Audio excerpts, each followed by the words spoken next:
नमस्कार शेतकरी बंधूंनो. तर बघा, पीक विमा योजनेमध्ये आता आपण पाहिलं तर बरेच बदल झालेले आहेत.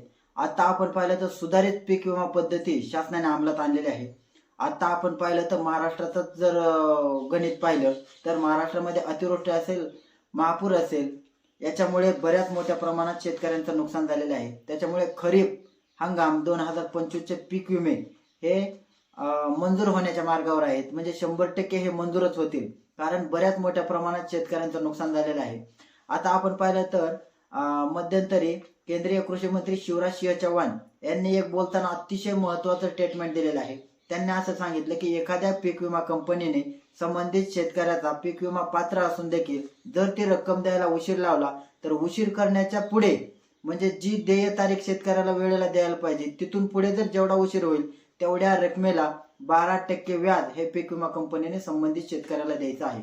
त्याच्यामुळे हे एक प्रकारे शेतकऱ्यांसाठी अत्यंत आशेची बाजू आहे की ज्या प्रकारे पीक विमा कंपन्या शेतकऱ्यांना मदत द्यायला उशीर लावत होत्या त्यांच्यासाठी या पीक विमा कंपन्यांसाठी मोठी चपराक आहे. आता त्यानंतर बघा, खरीप हंगामातील पीक विम्याचे ज्यांचं कांदा पीक होतं तर अशा कांदा पिकासाठी बरेच फॉर्म रिव्हर्टेड म्हणून आलेले आहेत.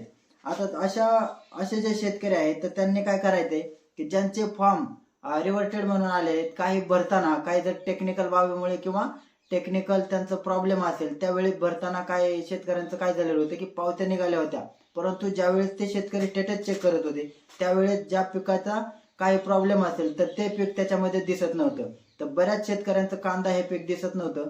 त्याच्यामुळे ज्या ठिकाणी त्यांनी CSC ला फॉर्म भरला असेल त्या शेतकऱ्यांनी त्या ठिकाणी तुमचं बँक पासबुक असेल किंवा जे काही डॉक्युमेंट मागितलेले असतील ते परत त्या ठिकाणी अपलोड करायचे आहे.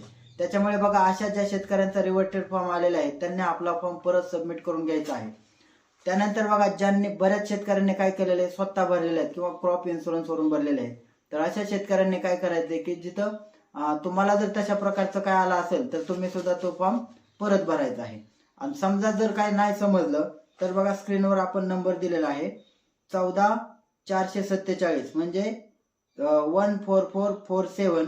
तर याला तुम्ही कॉल करून तुमचा जो काही ऍप्लिकेशन नंबर असेल किंवा तुमचा रजिस्टर मोबाईल नंबर असेल तो मोबाईल नंबर देऊन तुमच्या पिकाचा रिव्हर्टेड आलाय की नाही तो तुम्ही स्टेटस चेक करायचा आहे. त्यानंतर बघा, जर याच्यावरती नाही समजलं तर तुम्हाला व्हॉट्सअपला चॅटबॉटला एक नंबर आहे 70 65 51 44 47. तर या नंबरला तुम्ही व्हॉट्सअप करून त्या ठिकाणी तुमचं जे काही स्टेटस आहे ते तुम्ही पाहू शकता. त्याच्यामुळे ज्या शेतकऱ्यांना अशा प्रकारे काही अडचण असेल तर त्या शेतकऱ्यांनी या नंबरवरती संपर्क करून आपल्या जे काही पीक विमा आहे त्या संबंधित संपूर्ण माहिती घ्यायची आहे. धन्यवाद.